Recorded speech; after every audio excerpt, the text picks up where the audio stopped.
Alright, here we go again. Thanks to the BBMA for having me back and for the Millbillies week. I appreciate the opportunities I've had with those boys. It's always been a riot. So, kind of dubbed me the sixth Millbilly. So here we go. You got Cherokee Shuffle, one that they like to burn every barn down when we're playing it. But I'm trying to take it nice and easy today, break it down a little bit. I won't have any tab. This version is definitely like an intermediate version. So I tried to keep it very simple, stick very true to the melody. This one definitely have a lot of melodic notes in it. That being said, it's got some advanced techniques, some different positions, and just trying to do my best to go slow and explain as much as I can. So I'll take it nice and easy. Here's the Cherokee Shuffle.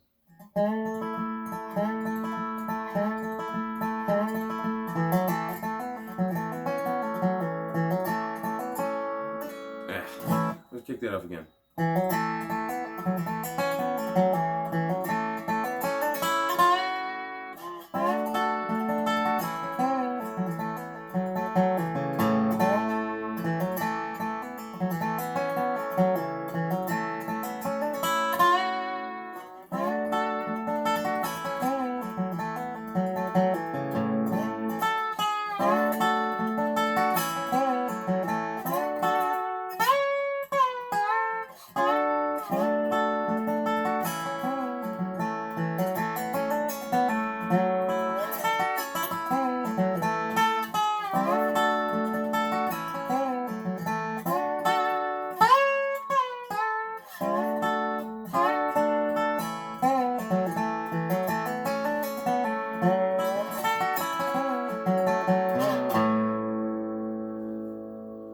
Alright, this tab actually comes from Mike Witcher's website. The guy is just incredible. You want a real lesson, just go ahead and download his, pay for it.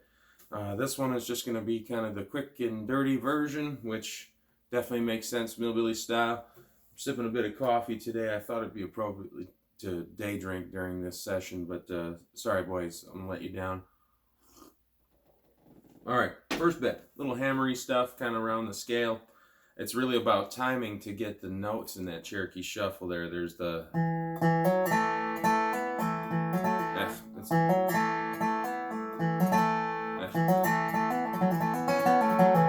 That's the tricky little bit, going up and down. That all stays on the second, third, and fourth strings.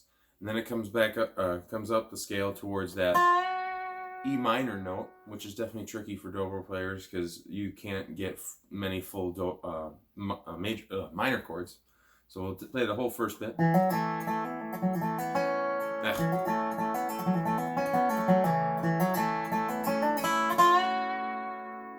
then it's going to be a pinch, a double pinch kind of style up to that.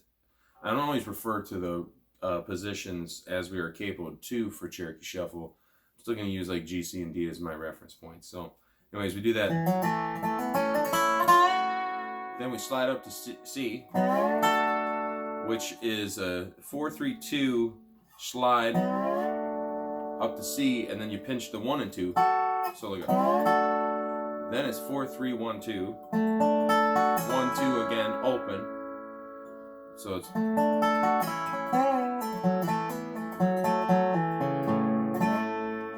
That's the last little passage. So that's definitely tricky. After you get up to that E minor, it's double pinch. Inside outside roll, I believe, if you're a banjo player.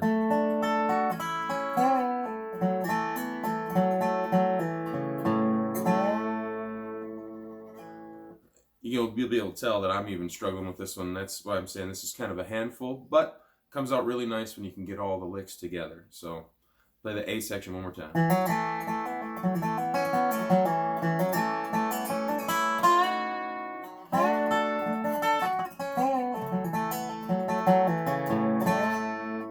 Alright, you repeat that twice, and then you go into the B section, which likes to start something like, and then back to that double pinch.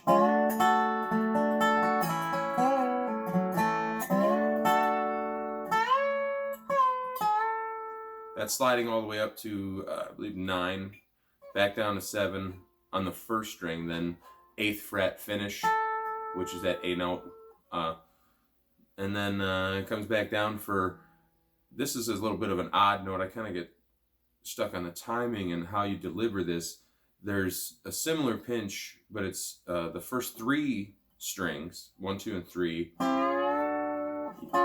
something like that, from 4 to 5 frets. And then the same one we learned before, the 4, 3, 2, followed by the 1, 2 pinch. So altogether it's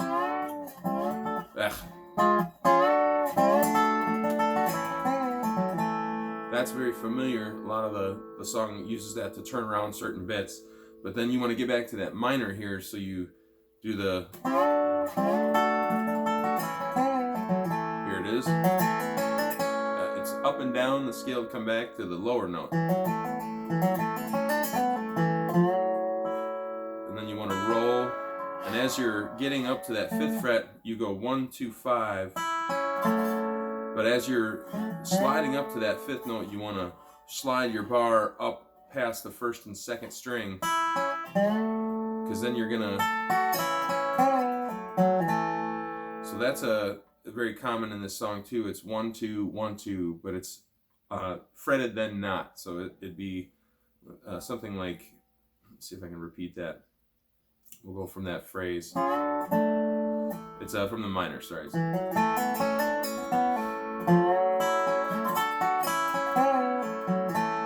Something like that. And then it ends with something a little fancy, but you can use a lot of different stuff when you're towards that portion of the song. You can, you get a lot of your G-style licks that can use as a turnaround there. It's a G, D, G, technically A, E, A, but yeah, you get the idea. So we'll try and go back to that minor bit after the double pinch. So it's, I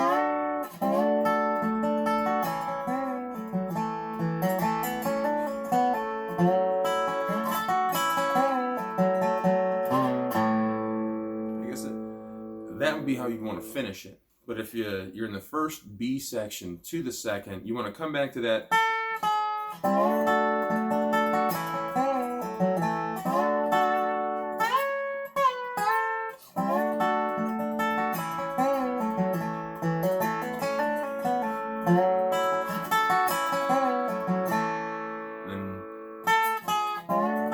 And instead of if it's the 2nd B section, you want to.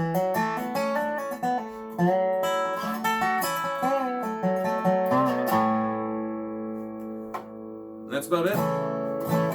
It's a pretty great tune. Definitely a constant classic at the jams. So please come check us out when the world comes back to normal. I know I can speak for the rest of us out there. We're just dying to get out there and start playing. So use a metronome, start slow, and then work your tempo up, because this one's definitely one you can burn down. Fiddle tunes are great for dexterity and learning your way around the fingerboard. I'm telling you, you learn enough fiddle tunes, you don't have to learn the singy songs. This stuff will just come naturally. I guess I didn't cover this last time, and I would like to this time, especially since it's a little more difficult tune. The chords of the song, it's like a da da da da da da da da da da da da. So that's A, and it goes to an F sharp minor, which you can't really chop on. You can, if you find the right notes, you can get those. There's 2, you can do, I think they call it inferring. You can get 2 notes of a minor chord. So technically, you could chop on the 2 notes. But I feel like a chop is very dictated on a dobro on what 2 strings or 3 strings you decide to start chopping on. And I really like to stay to the lower ones, just because if there's banjos out there, there's other instruments out there, you don't want to be chopping like a. It becomes very annoying as opposed to a nice. I grab the 3rd and 4th strings, or the 2nd and 3rd, or I can even get beefier and get like the 5th and 4th. But I really like the 3rd and 4th. And you can go grab the 6th string as your bass note, because that is the root note, wherever you end up on your chord here. So like if you're playing an A chord, and you can actually chop the bass notes, the 6th and 4th strings are 1 and 5. So that's what the bass player is actually playing, and you can, but you don't want to play what the bass player is playing either. So you definitely want to try and get into muting the strings with either your right hand when you come through with your chop, or your left hand. And when you really start getting confident with that, it's actually a great combination to use both. It becomes more of a comfortable feeling when you're... I've noticed it's going to be a little sloppy at first, and that definitely wasn't a great example, but you start to understand about what's creating the sound and how you can manipulate it, and all that matters is it sounds good in a group sense. Like, you definitely want to solo it for a while and try and get a good group, good sound out of it. But you'll notice when you start playing in jams and with bands how, especially dobro chops, can be a bit overwhelming. This instrument, shout out to David from the Honey Goats, because this dobro is a cannon now. And I tell you what, if you want some great work done, he's just a sweetheart of a guy. But please go help local businesses. He's a great guy to throw your money at. And I tell you, this thing just has never sounded better after he went and gave me a setup for it. So appreciate that a lot. But anyways, back to the chords. It's A, da da da da da da da, F sharp minor, then up to D, back to A, then A, E, A. So da da da, and then repeats it. Da da da da da da da, F minor, D,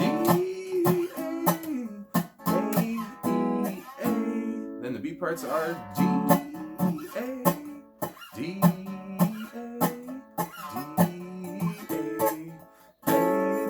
sharp minor, E, A, and that's it. I would do your best when you're chopping to stay away from being too far, too close to the nut or the bridge. I really like finding somewhere in the middle there.